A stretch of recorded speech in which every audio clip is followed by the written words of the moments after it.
Good morning, friends. I'm Pooja Gandhi from Kirin Advisors. Welcome you all for the virtual IPO roadshow of Addictive Learning Technology Limited.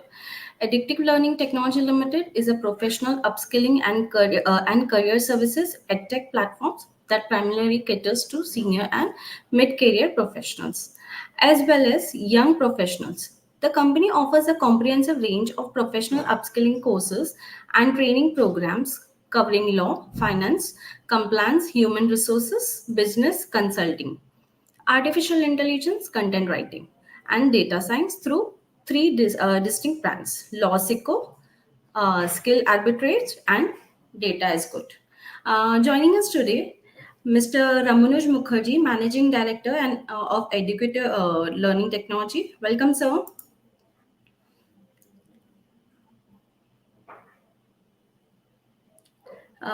Mr. Angat Singh, Executive Director, Investment Banking, Nalorni Financial Services Limited. Welcome, sir.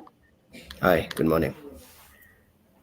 Now I request Mr. Ramonoji to give brief about the company. Over to you, sir. Oh, I was muted. I didn't realize. So it's Narnolia, by the way. So anyway, so thank you everyone. So I will quickly introduce about Lawsico, Skill Arbitrage, Data is Good, three of our brands. So first things first, let me talk about Addictive Learning Technology Limited is basically hosting three brands, right? Lawsico, Skill Arbitrage, and Data is Good. And what is then? Are these all three different businesses?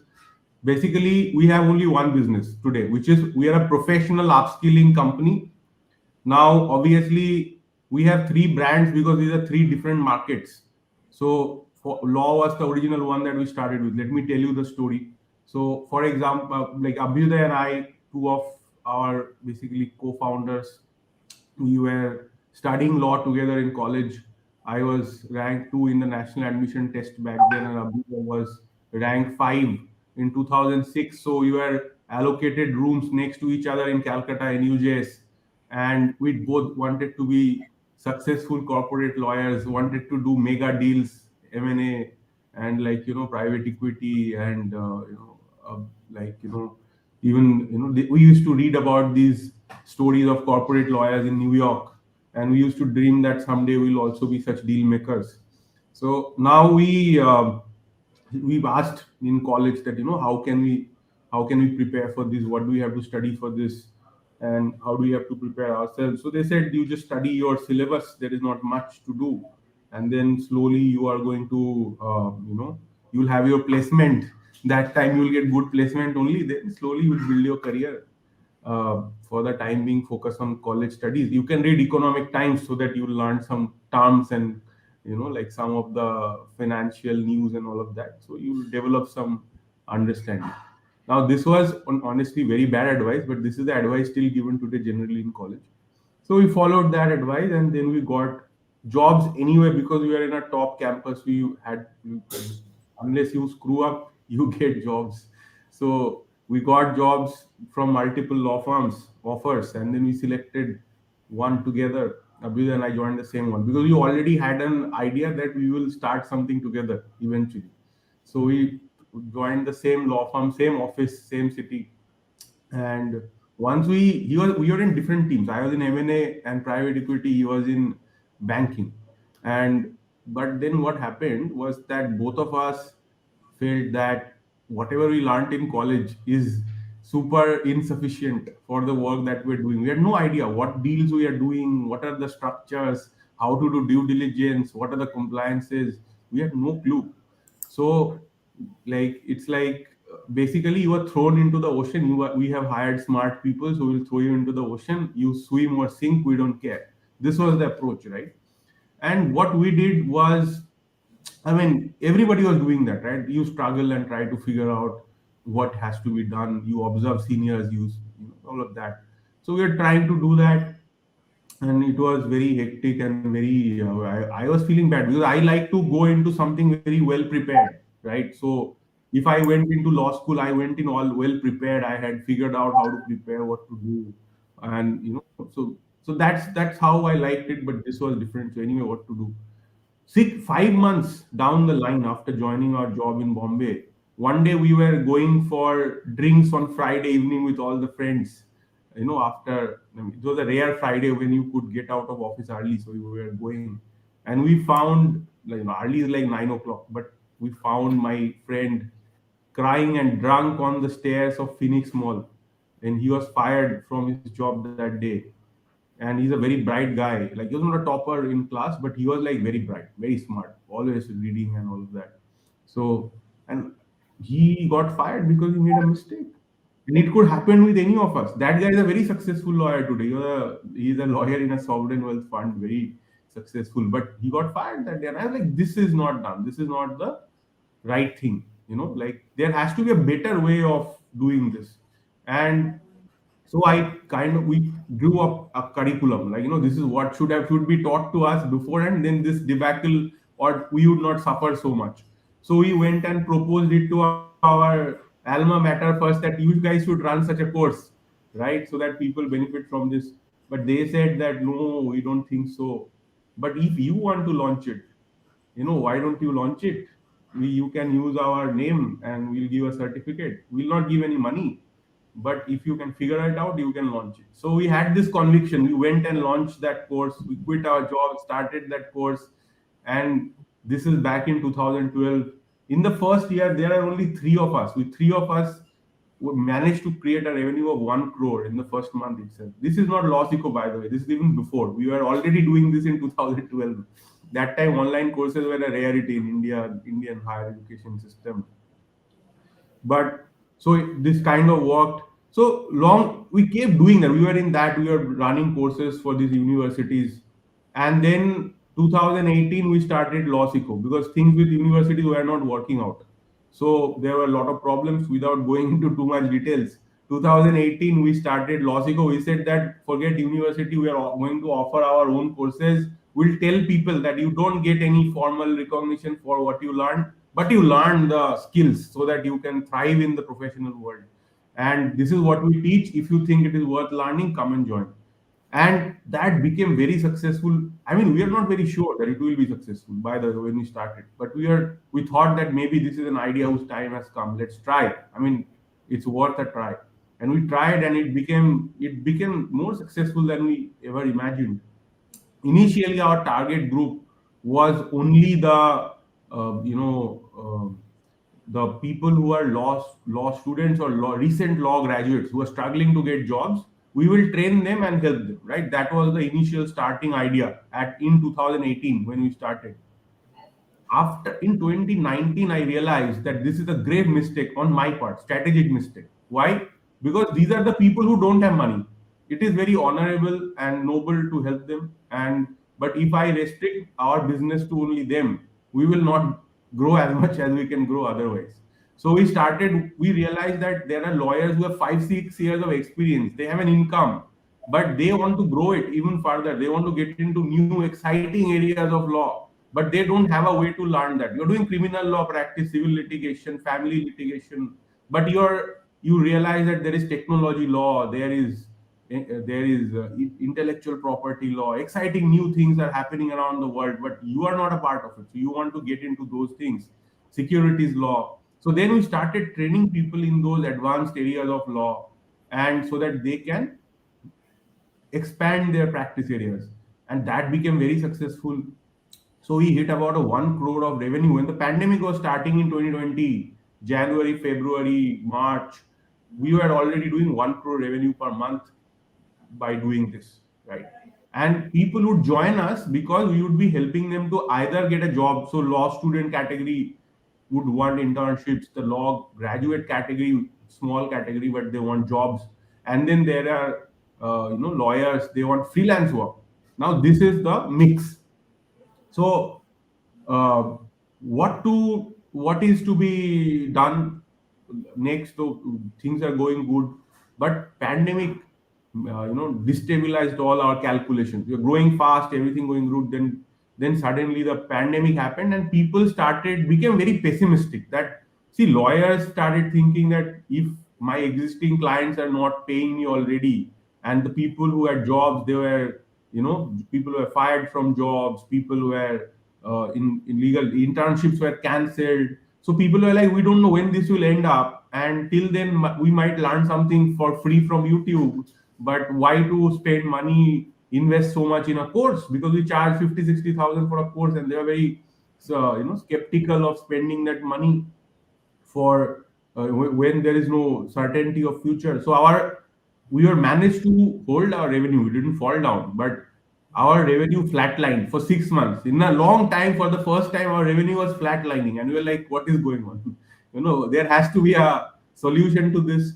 And in 2000, November of 2020, I got a brainwave because I was working remotely. I still remember I was in a small resort town of Shantiniketan, and everything was shut down in the world, right?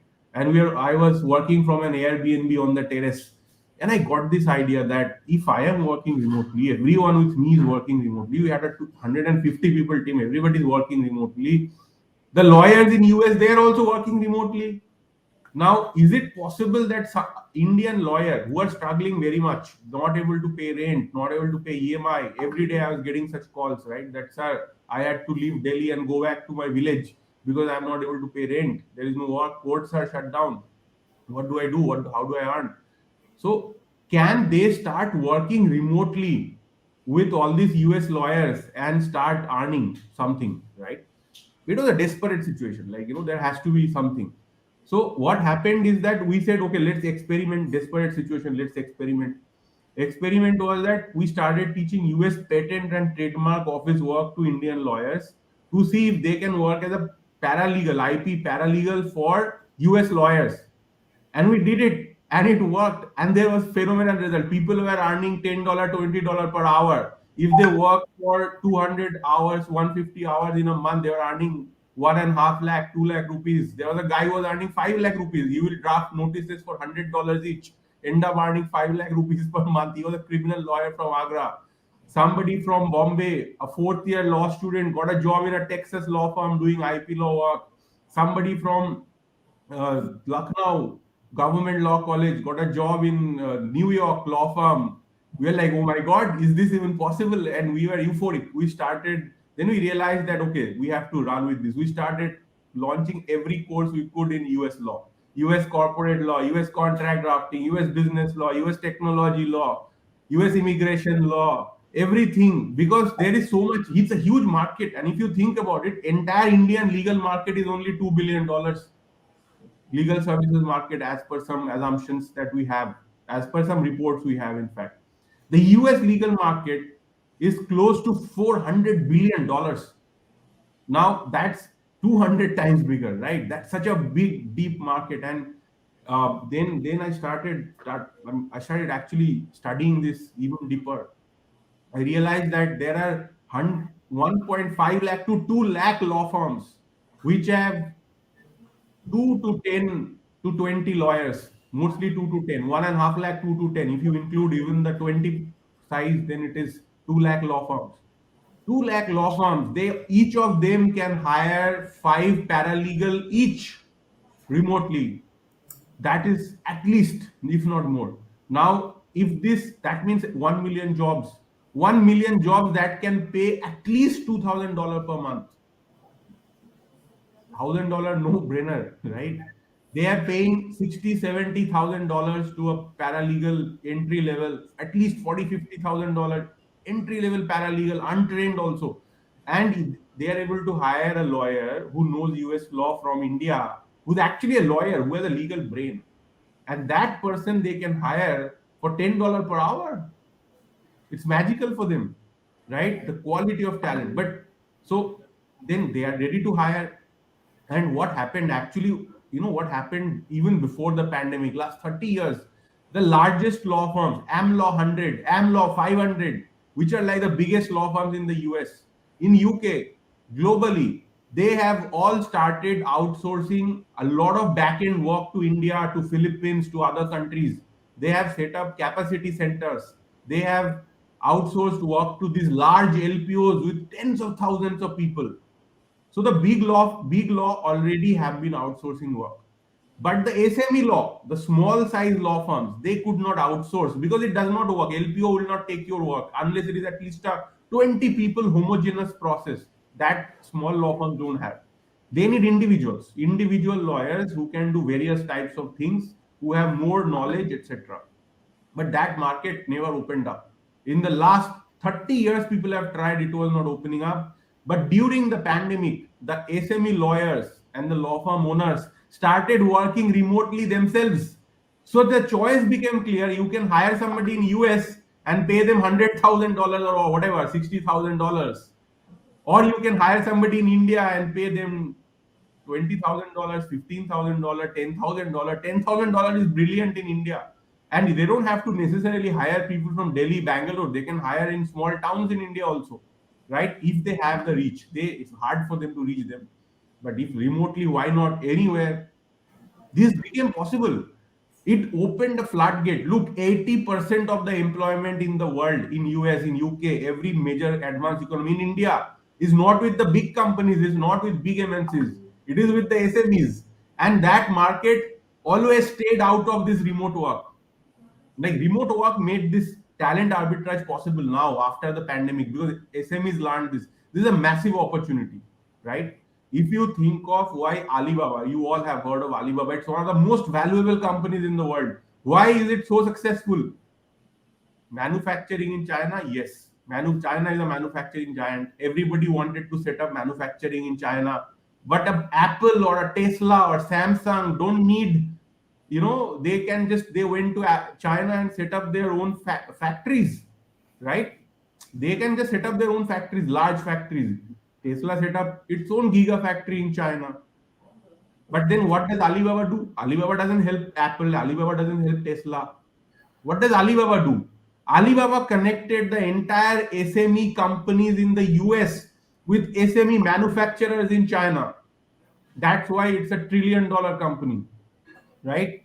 So if you are an SME in China, let's in USA or in UK or Europe, and you want to sell T-shirts, and you have a cool brand, now you are not going to set up your factory in China. You need somebody or some gadget. Innovated something. You created a gadget or a new furniture or whatever, right? You can go to Alibaba, find a partner in China who will manufacture it for you. So Alibaba connected the SME manufacturing capacity of China with the world, with US, with UK, with advanced economies, right?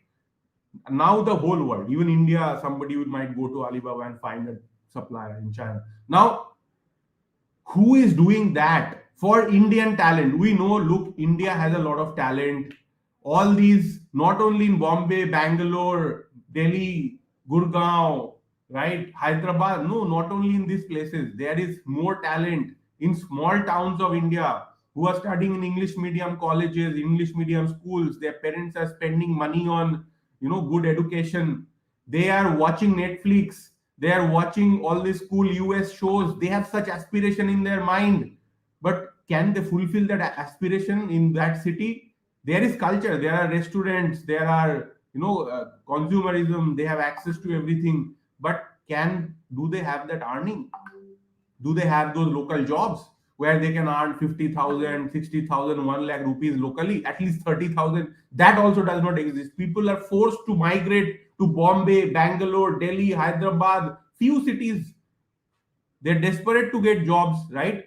Now, this is a huge arbitrage opportunity that this small town talent, they cannot move out. Everyone cannot move out to Bombay, Bangalore. They're forced to stay there. And they have responsibilities there. Maybe they don't have access to these big cities.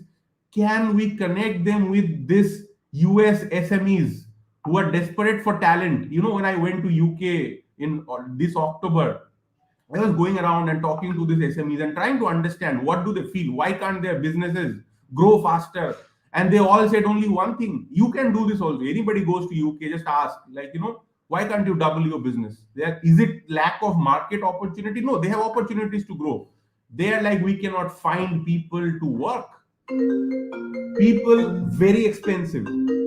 People are very, very expensive, right?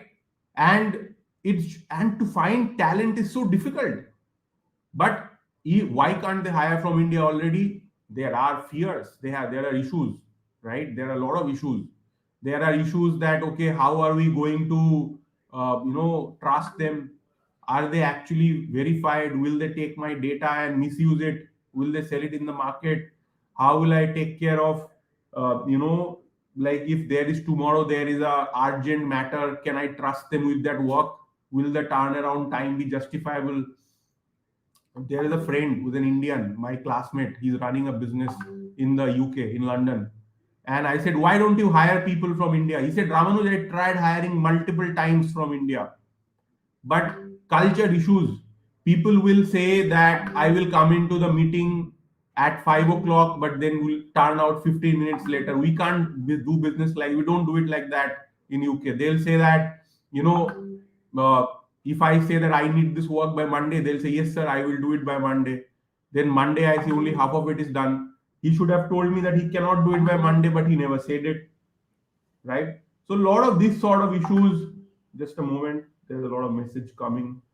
I'll just shut this down. So, this happens a lot, and so we need to train people for culture. We need to train people for skills. We need to train that, there is a huge difference in Indian work culture, Indian workplaces, and US, UK culture, Japanese culture. You have to understand how they function, and we have to train people for those things. We have to train them how they can build networks, not only in their own city. Man, 1 second, sorry. So this is very, very important, right? So, training them for these global opportunities, for them to understand how to, how to actually go, find these opportunities, how to connect with people, how to build networks, how to build a track record that if somebody in another country can trust. People already have difficulty trusting people here, but building trust across borders is even harder. So we have to train people for that. But opportunity is huge. Just think about it. Let's say you run a business here in India and you are paying 50,000 rupees for a certain kind of talent, right? So you are growing at a certain speed. You have a certain kind of advantage in the market. But imagine you can start hiring talent 10x cheaper. You suddenly start hiring people for 5,000 rupees. And the person who's getting 5,000 rupees is super happy because in their local market, they used to get 2,000 rupees. You are paying them 5,000. So they are getting double. They are extremely happy, and your people cost has come down by a factor of 5 or 6 or 10.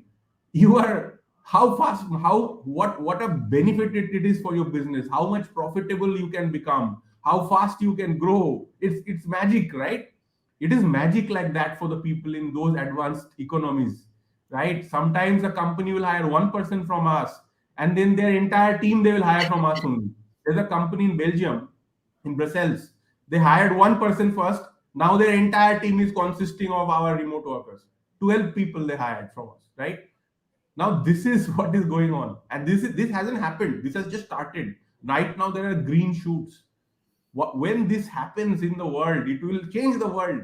It will change the face of India. It will change the kind of opportunities accessible for our young people. Absolutely game changer. But we have, this is the future. This is the future we have to build.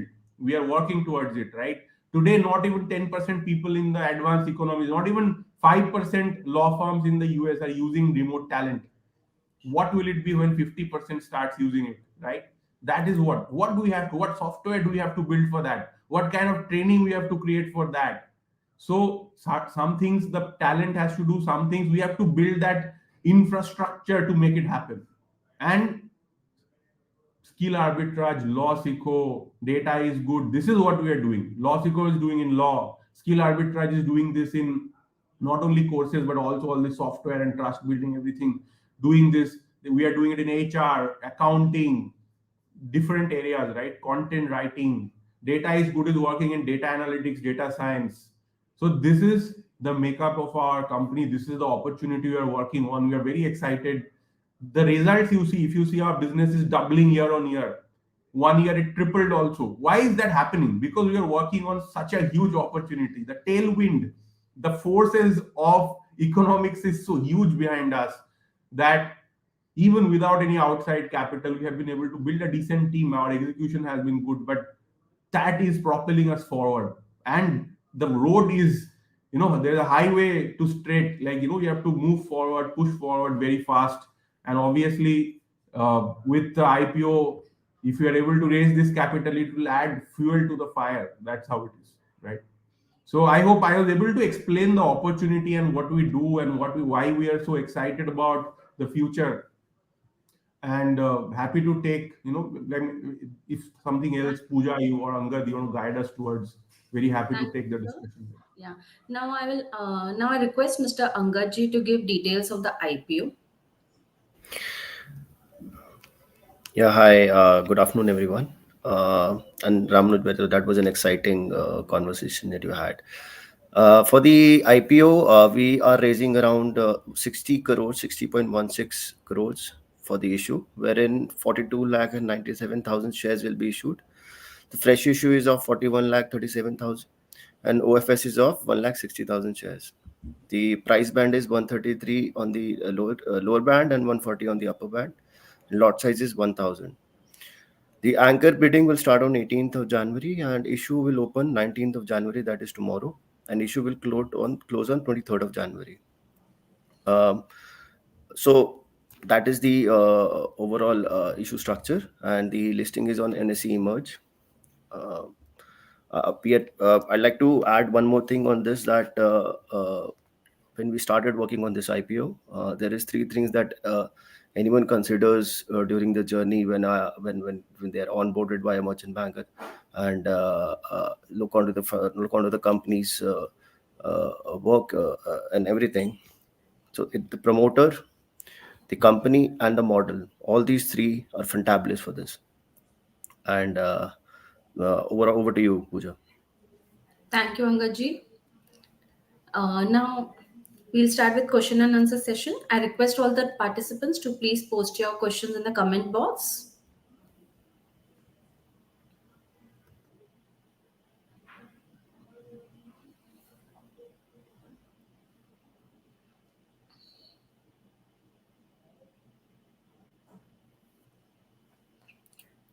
So first question is from Mr. Rajesh Bhatia. Hello, sir. Thank you. Thank you for insights. My question was, how scalable is our business model? So this is a very good question. When I started out, I was very keen. Like generally, the idea of most of the edtech entrepreneurs was that we will create content, we will record some videos, we will give some live classes maybe, and we will not do any one-on-one work. Then it will be scalable, right? But they quickly found out that it does not work. If you just give some PDF and like Udemy, right, that kind of courses, I mean, it can be scalable as to speak, but this is not what we do. Okay, and we didn't think that is scalable. What is scalable is that we have to. There's a problem that how it's simple like this. Let me just say it this way: if I show you a video of me dancing, will you learn dance? No. If you read a book on how to swim, will you learn swimming? No. If you watch a tutorial video of how to swim, will you be able to swim after watch that video? Absolutely not. So how do you learn to swim? You get into water and there's a coach who gives you encouragement. You splash around, and if you splash around long enough for a few days in the swimming pool, eventually you start swimming, right? If anybody learns swimming, they'll know this is how it is. Or you're learning to drive a car, somebody has to sit next to you and show you, no, press this, do this, and you're making this mistake, control you, and then you learn, right? I believe that that is how any skill is learned, including like legal skills, accounting skills, all of skills, right? So what is our approach? We will give you an assignment. We will ask you, okay, here is a deal, here is the terms and like here are the concerns of both the parties. Now draft a contract. Okay, here is, and this is real business problems, even everywhere, even in data science, even in content writing. We'll say, okay, here is a product, write a landing page for it, write an email funnel for it, write a WhatsApp message promotional for it, and people actually do that, and then they get feedback on it. They get one-on-one feedback on it, right? How do we get one-on-one feedback in a scaled up manner? How can we scale that up? So we have built AI products internally which can actually give feedback. So if you draft a contract, which clauses you have drafted well, which clauses you have drafted badly, what you improved since last time, you'll get all that feedback. Then there is human feedback also. You can set up a call one-on-one with a person and have that meeting and understand what you have done better, what you need to do better next time. We give that opportunity to people. And that is why we are able to produce the kind of results we produce. Many people have tried to get into our business, many competitors, large competitors with hundreds, like somebody spent 100 crores trying to, get into our business, a large unicorn, and failed. Multiple unicorns have failed in our area. Why? Because of this. They were not able to replicate this system, but we have been able to replicate it. It is there. We have catered to 12,000 people last year. Now here is the deal, right? So let's say we are doing 50 crore revenue this year. We'll do 60 plus, almost 70 hopefully. Now at this level we are able to deliver. We are able to give people enough jobs. Last year we gave 2023 calendar year 2300 people got jobs. Okay, 8,000 people got freelance work. What 4.15 crore that we gave to them, and they also got on their own. That we are not calculating. How do you know what work they are doing on their own, right? But the work that we gave, and then 6,600 people got internships. Now these are the numbers that shows that we have been able to produce results, right? People have learned and then they got opportunities. Not everybody learns. So what happens is that every week we give them assignments. They do the assignments, we give them feedback, then they do it next week again, then next week again, like that. If they do it for 3 to 6 months, then they get somewhere. Their brains develop somehow. Their brains start developing and they start doing good work. We have seen that everybody who is persistent and consistent is able to produce results on our methodology. There are people who drop out. Some people will drop out in a month, some people will drop out in 3 months. They don't get results, right? There's nothing we can do about it. We try to bring them back by.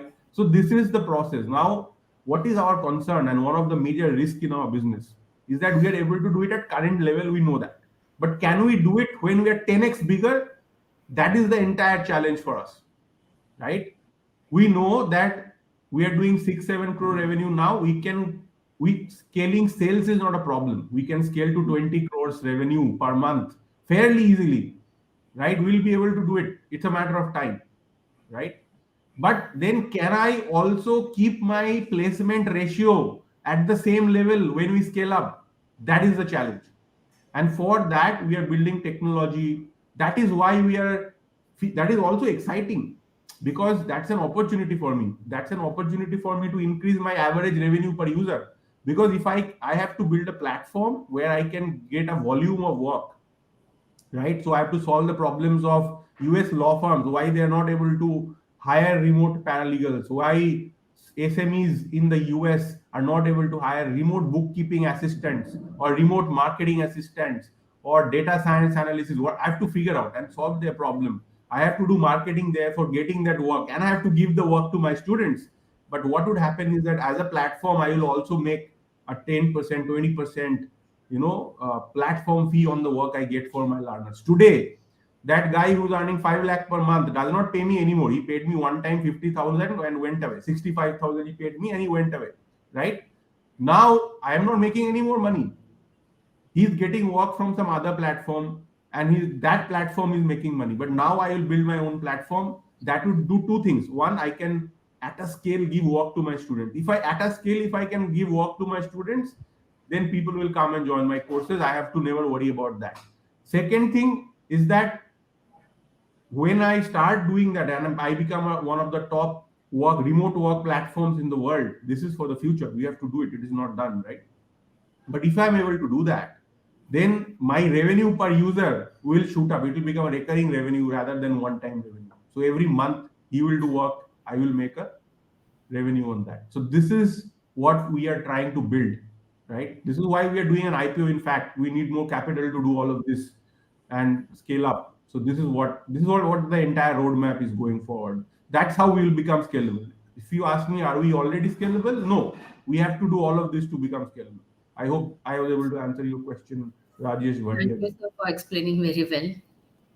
We'll move on to next question. Our next question is from Mr. Rajesh Swaminathan. Hi, what is the cost of acquisition per student for us and the number of repeat customers plus time spent per student on site? Do we have an industry addiction for all market people? What industry? What industry accreditation for all market? Accreditation for all market people. So first, this is easy to answer. We have so we have accreditation from today from NSDC, right? NSDC recognizes our courses, so that is the only accreditation. We have no other accreditation, and neither we aim to take any accreditation. Uh, Basically, it's a very simple thing. We have a model where people learn the work, then they go and do some free work. Okay, so for example, uh, you know let's say you learned how to draft contracts. Now I will tell you that, okay, go and check Y Combinator startups, if they have terms and conditions in place, if they have privacy policy in place, if they are using, build relationship with them, see if they are using business contracts where they should, help them out for free, get free and get testimonials from them. Once you have got testimonials from 3 US startups, SMEs, go to your local go to your local incubators, local college incubators, help them out, get testimonials from them, build your case studies where you have delivered success to your clients. This is step. So you learn the skill. Then second is build your track record fast, whether you have to do it for free or a low bono or whatever, just go and build it out. Same for everything, even if you are a even if you're studying content writing, you're studying data science, just go and do these projects and build real projects with real companies and get testimonials, build your case studies.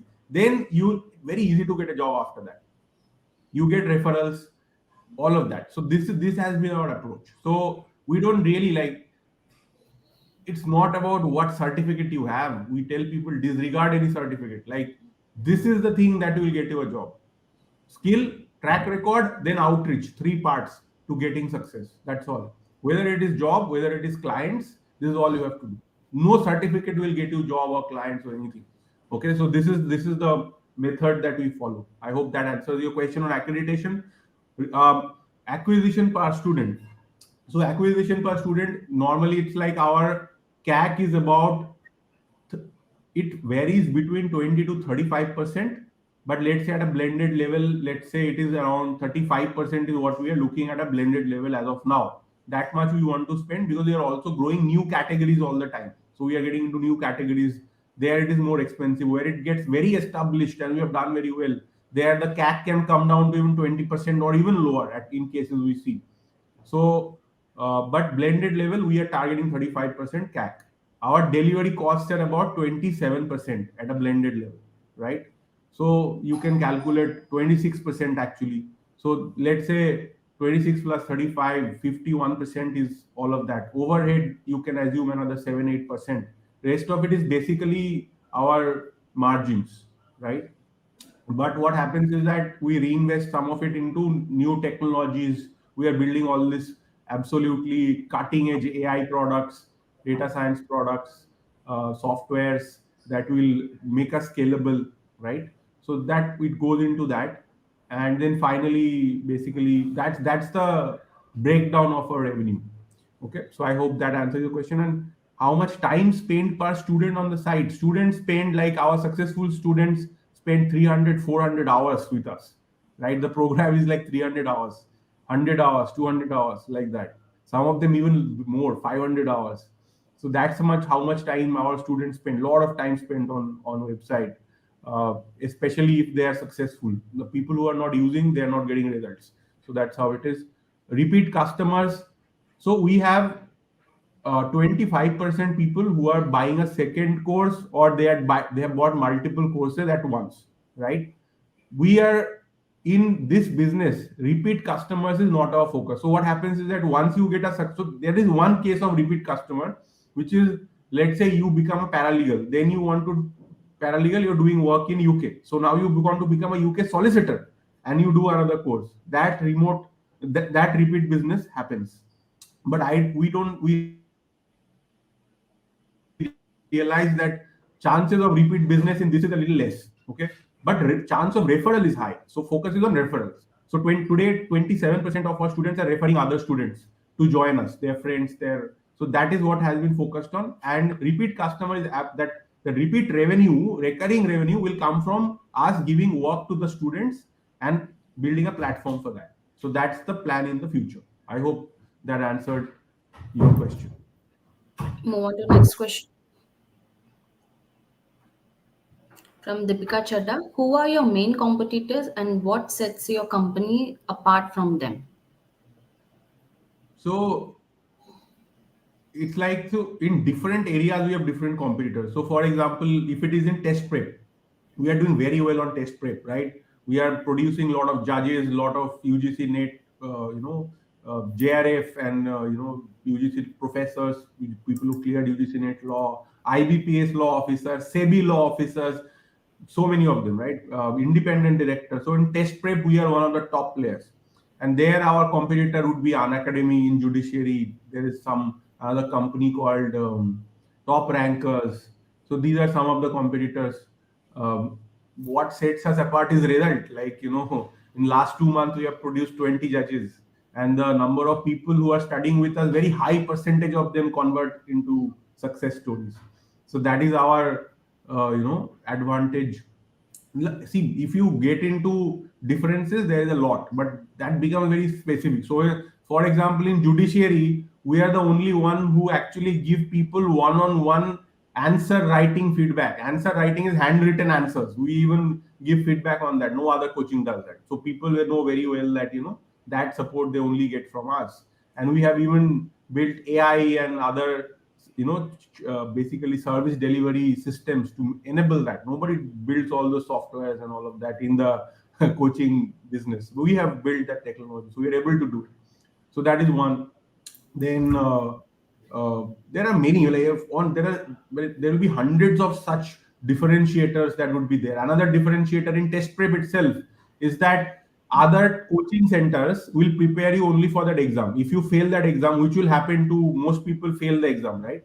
What happens then? All your studying, you studied for IBPS law officer or judiciary for some state. Now if you don't get that job, all your effort is wasted. 2 3 times you will give the exam, then if you don't get it, you stop. What do you do after that?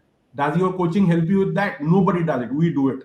We are like, okay, if you don't, you study for your whatever, you 2 3 years you fought to get that job, you didn't get it, you didn't crack the government exam, we'll help you in private sector, we'll get you placed in private sector, because we have all these systems, right? Internship, jobs, so we can train them further on something extra and get them placed. And we did that. There are people who missed the judiciary exam by 2 marks but got a job in a top law firm.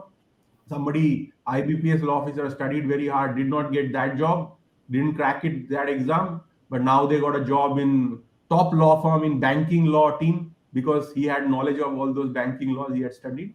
Now that nobody can do, we do it. So this is one part of it.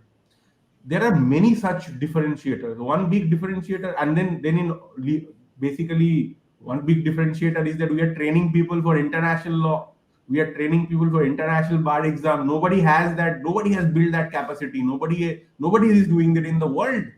We are the only people who are training people not of that country's law, not of that country's accounting, not just that country's HR. We are training them to work in other countries, in Canada, in US, in UK, and not only halfway. It's not like some half-baked knowledge. It's like we're helping people to create the bar exams there.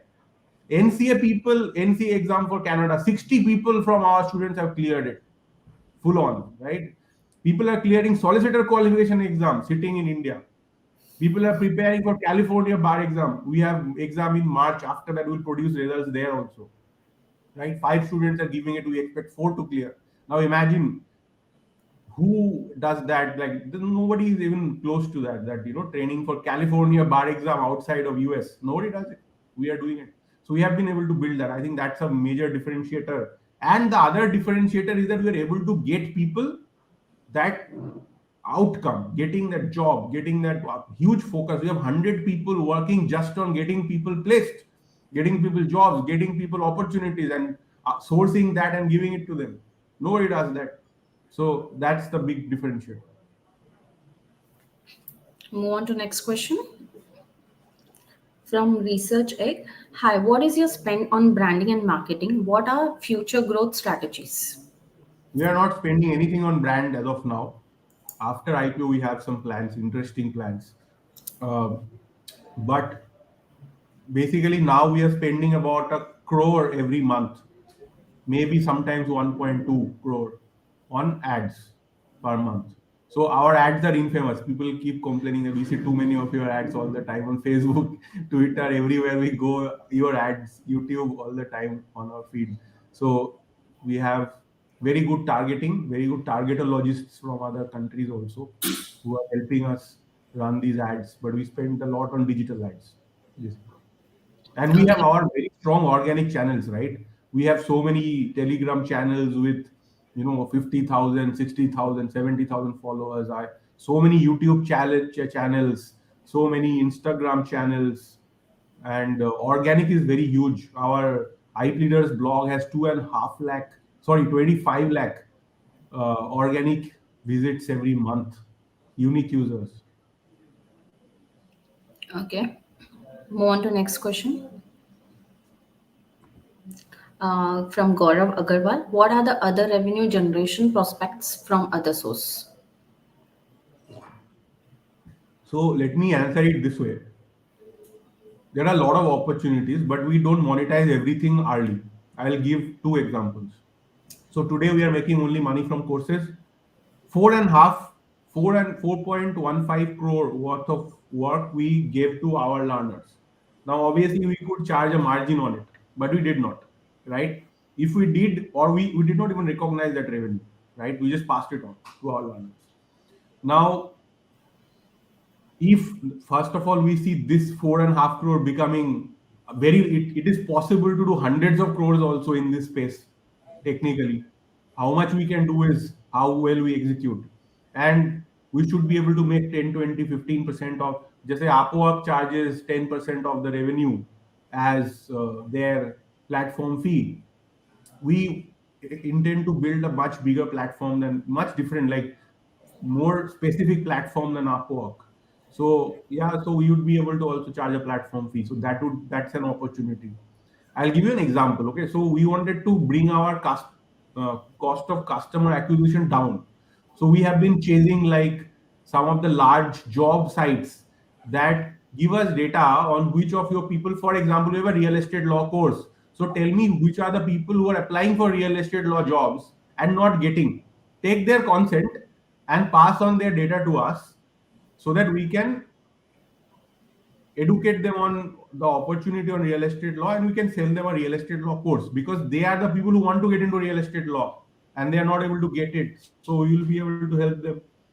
But these job sites give us the go round for a year and then did not do it. So then we said we'll launch it ourselves. So we launched a job board. It's called lawseco.com/opportunities. So you can see Lawseco opportunities. You'll Google, you'll see, right? So now we have a job board. Last month we had 34,500 applications on that platform. We're not charging anything. We told everybody that come and post your opportunities here free of cost, right? Competitors will charge you like 50,000, 1 lakh per year to post your jobs. Per job they'll charge you 3,000, 5,000. We are said no, free, you just post your jobs, right? Will not charge anything.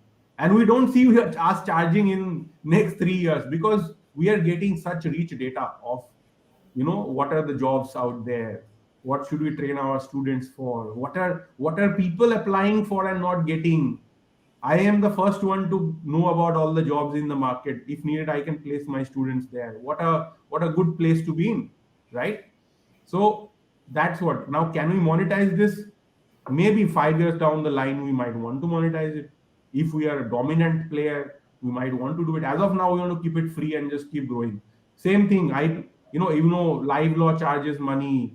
Bar and bench charges subscription fee to read the old posts and all of that, right? IPD's blog is free. People are using it all the time, but we have kept it free. Why? Because we want more people to use it without. So we are much today. We have more traffic than many of these websites. Much bigger, right? So that has been our approach. Can we monetize it? Yes. Going forward, depends on the strategy. But as of now, we have prioritized growth. If you look at our trajectory also, you'll see that we have prioritized growth over revenue opportunities, unlike many of our competitors, which is also why we are today in a very dominant position compared to them. Move on to next question from Lalit Yash. Please throw some light on financials and valuation as per issue price. Angad should take this question, but I will just tell you a couple of things. Is that I had number one exit offers where people wanted to buy our company for a bigger valuation than we are doing on IPO. Number one, and that is also a while back, and we said no to them because we know that this is going to be much bigger, much bigger, right? So we have that conviction. Number two is that we had private equity invest opportunities right before the IPO, which our merchant banker is also aware of. And what happened is that it was at a much bigger valuation, but the merchant banker convinced me to do it at a lower valuation. Like we reached a valuation which we could live with, but it was not what we wanted. And you know, the reason we agreed is that they explained that okay, you give some benefit to the investors, and because we said, look, we have never optimized our business for profits, right? We have been optimizing for growth. Let us grow faster, we will make profits later, right? That has been our approach. Now if you judge my company's valuation by only the profits and not by the double growth we have achieved again and again every year, doubling, if you don't judge me by that growth, only by uh, then I will wait. Why? I don't have to do the IPO now. I can do IPO. I am not desperate for money. We're profitable, right? So we can very well do the IPO 3 years later. So let's do it 3 years later. So market banker said, no, don't do that. Build the track record in public. Give some benefit to your investors also. You own 75%. They only own 25%. So that track record will help you later when you do an FPO, do it at a much better P, right? So he got that and we understood that it's important to give benefits to our, so our, I think our P is what, 26 or something, but ideally I want a 40 P right? And 40 60, why not? Like we have such a growth opportunity ahead of us. We have done such brilliant execution so far, we should get better. Now that is what our opportunity. Baki, it's like this, you would want the shares at a lower price and I want to sell it at a higher price. So we have to find a place where we can meet. That's all. So yes, sir. Angad ji. Yeah, excellently explained, Ramanuj. Why? Getting back on the numbers, as it has been told, we started on in 21 at 6, then we moved on down to 18 crores. Last year we closed at around 33 crores, and we are already at around 25 odd crores for till August. And the PAT numbers, if we speak about, is for the stub period till August is around 3 crores, and for the last year it was around 2.5 crores. If we talk about the PE, post PE is around 28, 29. Post PE on the IPO size, and valuation will come somewhere around 220 crores post money. Okay. Move on to next question from Sahil Sharma. Sir, after training people, do Yeah, we also... Pooja, can I take one particular question? Very good. So there's a question about, do we target students from other countries? So till now, we did not strategically target any other country, or only in India. But data is good. Last month did 36 lakhs of revenue, which is almost 34% of their revenue. They did this from US. So they have been very successful in the US market. They have also started selling in UK and the Middle East market. Very interesting, and we are also learning from them that how we can start selling we are selling US courses in India, so we want to sell them in US as well, but we haven't done it. Data is good has done it. They have like a US team which works at night shift, sitting in Noida, teaches courses in US, sells courses in US. So it's possible. We have students, sometimes people will come from any random country, people will come and enroll from. One is Africa has been a major source of such students. Nigeria, Kenya, South Africa, Ghana, people will come and enroll. We did not market there, they will come and enroll. Pakistan, Bangladesh, Sri Lanka, they'll also come and enroll all the time. We did not market there, but they will just come and buy on the website. Then we have a student from Venezuela. I was shocked. Venezuela, but people enroll. So this is there, but we haven't strategically done anything. We know there are opportunities to go there, but we haven't done a base job in India only. So what is the point of targeting the whole world, right? So we'll do it eventually when the time is right. I hope that answers the question. But yeah, US market, we are doing very good with. Data is good, and there we see a lot of growth coming from there. Yes. Thank you, sir, for very well explaining. Move on to next question from Sahil Sharma. After training people, do we also help them find work in USA? If not, how do they find work? Are there any websites or platforms to do so? So yes, we help people. We have 100 people team whose job that there are multiple levels. One level is we empower them. We help them to build a track record. We help them to pitch. We show them how do it yourself. So they are also doing. But truly speaking, only 10-15% people are smart enough to crack it on their own. They crack it and do very well. They are my best students. But then there are other people. I need to give more results to more people. So we source work and give it to people. There are a lot of people when they do 2-3 work, they get testimonials, they get the experience, then they can take it on their own. So that also we do. We source work and give it to them. So that also is there. So both happens. But our focus is that they should become self-sufficient. But because for now that is important. Once we have our own platform, then we will want the platform to be more successful. So people will get work on the platform. And what is very interesting we have noticed is that when people learn this global skills, international stuff, they're already very happy. Now, once what is the point at which they consider their investment in the course already successful? At what is the earliest point? That point is when they have earned back the money. If they spend 60,000 rupees, they have earned the money back in 3 to 4 months. They are so happy that they will send me 5 of their friends, 10 of their cousins to do courses. This is how it is. So this is our first focus, that how do we make sure he earns his money back, because he knows the rest of his life he will keep earning slowly whatever he learned something new, so we're already very happy. Move on to next question.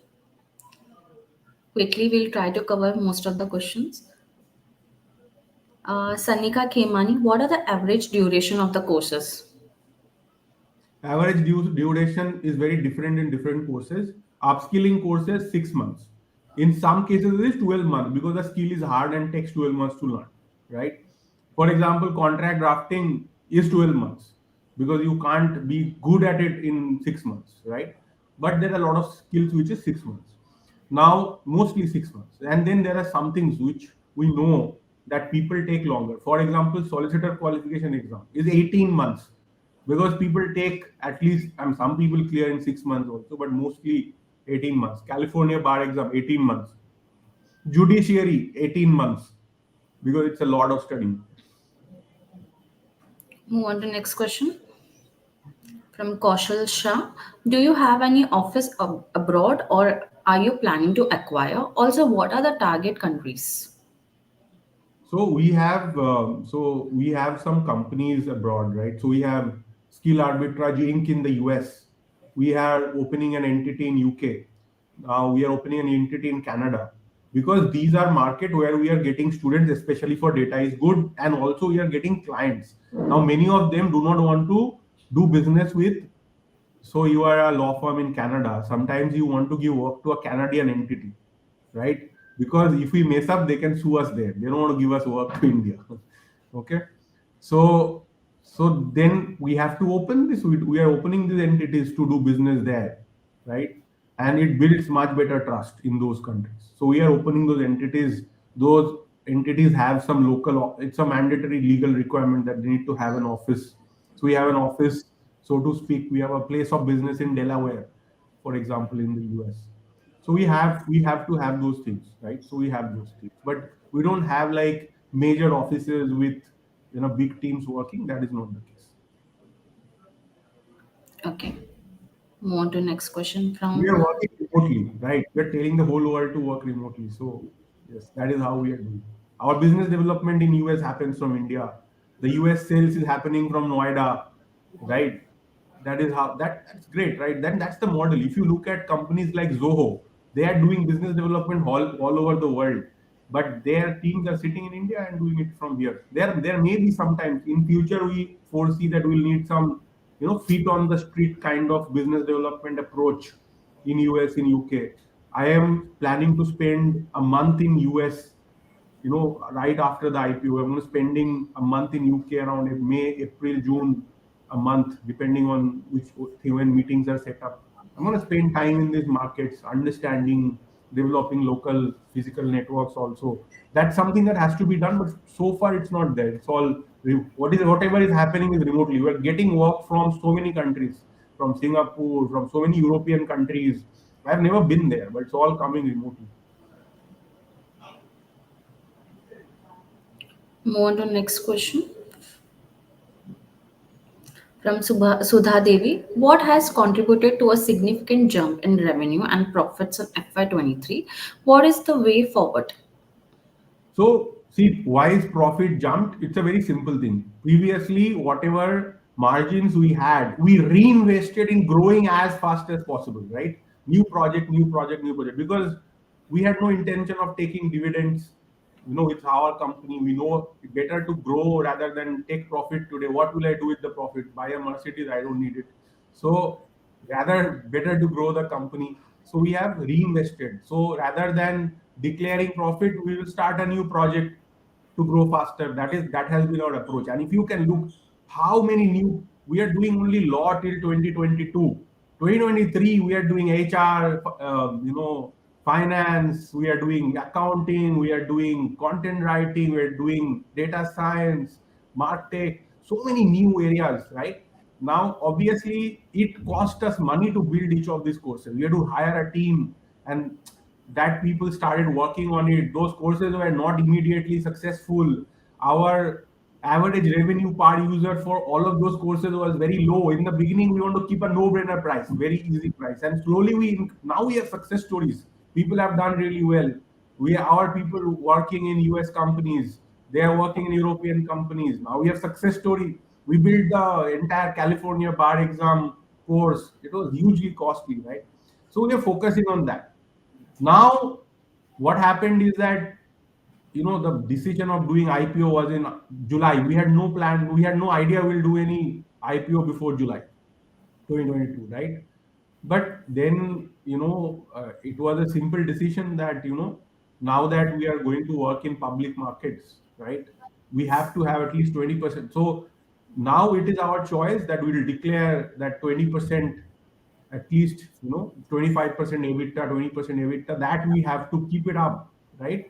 And growth, we will have to grow from rest of it, and we'll also have capital now to grow. So it's not a challenge. We built all of this without any capital, no money from our parents or something like that, right? It's like we just built this from scratch, from zero, absolutely, with internal accruals only. Move on to next question from Kaushal Shah. Once you get IPO money, can you inform top 5 executive priorities with time frame, please? Execution. Okay. So number one priority for us is to go to 20 crore revenue per month, which is a matter of scaling up our sales team. Today we have everything. We have enough leads also. Do we have too many leads that we are not able to cater to? Okay, because I don't have enough salespeople. But our salespeople is a little different from other edtech companies. We don't hire from other edtech companies. We have a very special training. It takes 3 months to build a good sales caller. Not everybody succeeds. So they are counselors. They counsel people about the opportunity. So scaling up that'll take about 18 to 24 months. We expect that we need to today we have a 60 caller in loss eco skill arbitrage. Data is good, I'm not counting. To scale that up to 200 people, it's a 18 to 24-month project. So number one priority is that, because that gives us immediate cash. And our business is at cash advance, right? We receive the money and then we can use it to build and deliver and everything. So that's one.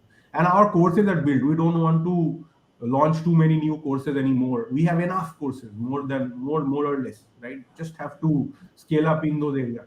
Now this is priority number one. Priority number two, and sometimes I think this should be priority number one and not two, is that how do I scale up? See, today I am able to give result to 40-50% of my students. Everybody is happy, right? I cannot allow this to fall down to 10-20%, right? So how do I scale up my business development in US for B2B, where I get the work and give it to my students and build that platform rapidly, right? I will not wait for the platform. I will scale up my business development in US to give work to my students, because these people will come in revenue will grow, but then that the speed of people getting work and success, that has to be there. For that, I have to scale up my B2B business development in US, UK, Singapore, Dubai. We'll start with US mostly, but US, UK will be focused, but then more countries will see. And building those digital marketing for that, building up those B2B sales team for that, setters, closers, and that all process, the funnels, that is going on. So that is going to be very important, so that if this year I have delivered 2300 jobs, next year I should be, if my business, my students intake is growing 4x, then my jobs also should grow 4x, my freelance work given should grow more than 4x. So that challenge will be there. If today 100 people are working in that space, I need 300, 400 maybe to, so that software, that entire process has to be really built up. That is my second priority. My third priority is my brand, right? So many people have done phenomenal work, but people don't know this, people don't believe this. If I today go and write that so many people got jobs, so many people got internship, look at this guy, he's earning, from Nagpur, he's earning 2 lakh rupees per month working remotely with an Australian law firm. People write below that this is not possible, you're telling us stories, you're fooling people. People don't believe, because it is so difficult to believe that this is even possible, क्योंकि उनके लिए तो है ही नहीं possible, उनके life में तो कुछ और चल रहा है. So when they see this, now my job is to tell that story effectively, right? How do we make people realize that this is such a big opportunity? This is what to do. Of course, if you don't study, if you don't build skills, if you don't do the work, you will not get any results. But if you do it, then this is the possibility. So how do I tell that story? My brand is going to be built around this. So that is my third priority. Doing it on social media, doing it maybe through some web series or whatever. Like, we have to educate people about this opportunity. That will be on major focus, right? And there are actually movie makers who have approached us that, we want to make something about this. So we'll see. I mean, that actually a very interesting way to reach out to people and educate them. Then finally, these are my three big priorities, honestly. Then another priority, these are not major priorities, secondary priorities. We have been building an AI for legal research, an AI which drafts contracts, answers legal questions. Now, why we are building that? Because that is also one way to attract, legal work. So you get something done by AI, and we tell you that, okay, if this is really important for you, you should get it checked by a actual qualified lawyer, etc. So then we can pass on that work to our learners. So this is the funnel we are building, very exciting. Also, we don't want to get disrupted by other people building AI, right? We want to be at the cutting edge of that. So that is my fourth priority. The fifth priority is that we are building a micro learning platform. This is to reduce CAC.